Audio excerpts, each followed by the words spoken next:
Welcome to my YouTube channel. I'm Swaruparani Vavilala. నా YouTube ఛానల్ను ఆదరిస్తూ ముందుకు తీసుకెళ్తున్న మీ అందరికీ కూడా ధన్యవాదాలు తెలియజేస్తూ ఈరోజు స్వాతి నక్షత్రం గురించి తెలియజేస్తున్నాను. స్వాతి నక్షత్రము 1, 2, 3, 4 పాదాలు ఉంటాయండి. ఇది రాకు కొమ్ము దీర్ఘమిస్తే రూ 1వ పాదం, రే 2వ పాదం, రో 3వ పాదం, తా 4వ పాదం. అంటే రు, రే, రో, త ఈ 4 పాదాలు కూడా స్వాతి నక్షత్రం కిందికి వస్తాయండి. వీరి గణము దేవగణము, నాడి అంత్యనాడి, యోని దున్న. గమనించండి, వీరు దేవగణం కలవారు, నాడి అంత్యనాడి, యోని దున్న అంటే గేదె అనుకోవచ్చు. వీరు తులారాశి కిందికి చెందుతారు, తులారాశిలో వస్తారు. నక్షత్ర అధిపతి వీరికి రాహు. స్వాతి నక్షత్రం యొక్క అధిపతి రాహు అండి. వీరు ఎక్కువగా స్వేచ్ఛను ప్రేమించేవారు.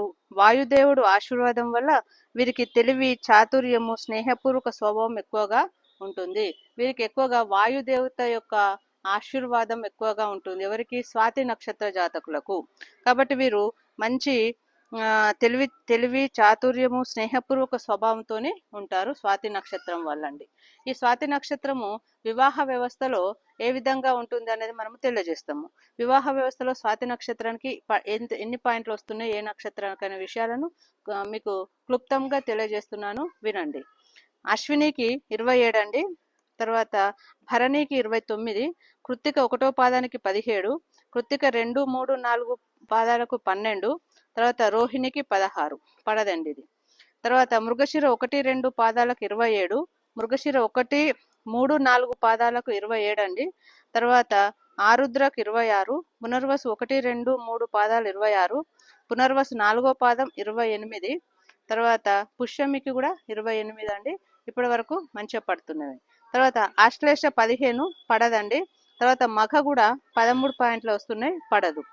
తర్వాత పుబ్బకు 25 అండి. తర్వాత ఉత్తర 1వ పాదం 25, ఉత్తర 2, 3, 4 పాదాలు 25, హస్త 27 అండి. చిత్త 1, 2 పాదాలకు 21 మాత్రమే వస్తున్నవి. చిత్త 3, 4 పాదాలకు 28, స్వాతికి 28, స్వాతి టు స్వాతి కూడా 28. తర్వాత విశాఖ 1, 2, 3 పాదాలకు 20, విశాఖ 4వ పాదం మాత్రం పడట్లేదండి. దీనికి 10 పాయింట్లు మాత్రమే వస్తుంది, తప్పకుండా గమనించండి. ఏంటిది? విశాఖ 4వ పాదం. తర్వాత అనురాధ 23, జ్యేష్ఠ 18, మూల 23, పూర్వాషాఢ 26, ఉత్తరాషాఢ 1వ పాదం 18, ఉత్తరాషాఢ 2, 3, 4 పాదాలు 22, తర్వాత శ్రవణం 23, ధనిష్ట 1, 2, 27, ధనిష్ట 3, 4, 21, శతభిషం 20 అండి. పూర్వభద్ర 1, 2, 3 పాదాలకు 25, పూర్వభద్ర 4వ పాదానికి 19, తర్వాత ఉత్తరభద్రకు 20, రేవతికి మాత్రం 13 మాత్రమే వస్తున్నాయండి. రేవతి నక్షత్రం పడది. ముఖ్యంగా స్వాతి నక్షత్రం కనుక చూసినట్లయితే ఎక్కువ నక్షత్రాలు పడుతున్నాయండి వివాహ వ్యవస్థలో. చాలా తక్కువ నక్షత్రాలు మాత్రమే కలవట్లేదు. ఇవి కలవరి నక్షత్రాలు మరొకసారి చెప్తాను, చూడండి.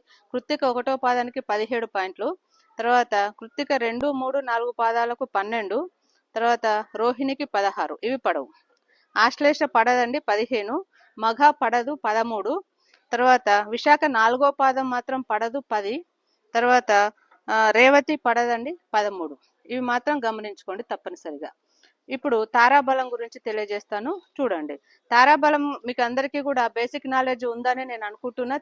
నా వీడియోల ద్వారా తప్పకుండా తారాబలం గురించి నేర్చుకోండి. ఇది ఎందుకంటే నిత్య జీవితంలో తప్పకుండా మనకు అవసరం. అయితే ఆరుద్ర, స్వాతి, శతభిషం ఈ 3 నక్షత్రాలు కూడా మీకు జన్మతారే. ఇందులో రవి ఉంటాడు. తర్వాత పునర్వసు, విశాఖ, పూర్వభద్ర సంపత్తారండి. తర్వాత పుష్యమి, అనురాధ, ఉత్తరభద్ర విపత్తార. తర్వాత ఆశ్లేష, జ్యేష్ఠ, రేవతి క్షేమతార. అశ్విని, మఘ, మూల ప్రత్యేకతార. భరణి, పుబ్బ, పూర్వాషాఢ సాధనతార. కృత్తిక, ఉత్తరాషాఢ నైదనతార. రోహిణి, హస్త, శ్రవణం మిత్రతార. తర్వాత మృగశిర, చిత్త, ధనిష్ట పరమ మిత్రతార. మనం ఏ పనులైనా కూడా సంపత్తారలో, క్షేమతారలో, సాధనతారలో, మిత్రతారలో, పరమ మిత్రతారలో చేసుకోవాలి.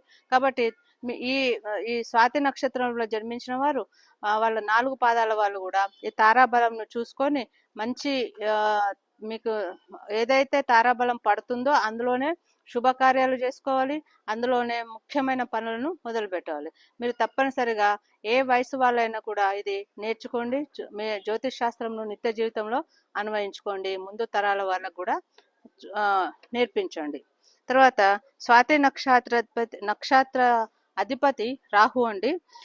దేవత వాయుదేవుడు, గాడ్ ఆఫ్ విండ్. వీరు గోమేధికమును ధరించాలి. స్వాతి నక్షత్రం వారు స్వేచ్ఛకు, నూతన ఆలోచనలను ఆదరించేవారు. వాయుదేవుని కృపతో చురుకైన మేధాశక్తి, తర్వాత చలనశీలత ఉన్నవారు. తాము నమ్మిన దానిలో ముందుకు పోతారు. ఓర్పు, స్థిరత్వము వీరి యొక్క లక్షణాలు. ముఖ్యంగా స్వాతి నక్షత్రానికి వాయుదేవత యొక్క ఆశీర్వాదం ఉంటుంది కాబట్టి వాళ్ళు చురుకుగా ఉంటారు. వాయుదేవుని కృపతో చురుకైన మేధాశక్తితోని కలిగి ఉంటారు. చాలా చక్కగా ఉన్నవారుగా ఉంటారు. కాబట్టి స్వాతి నక్షత్రం గురించి తెలుసుకోండి. మీది తులారాశి, మీ యొక్క జాతకాన్ని కూడా తెలుసుకొని నిత్య జీవితంలో మాత్రము తారాబలను ఉపయోగించండి. వివాహ వ్యవస్థలో 18 కంటే ఎక్కువ ఉన్న వారిని మాత్రమే పెళ్లి చేసుకోవడానికి మొగ్గు చూపండి. Thank you friends.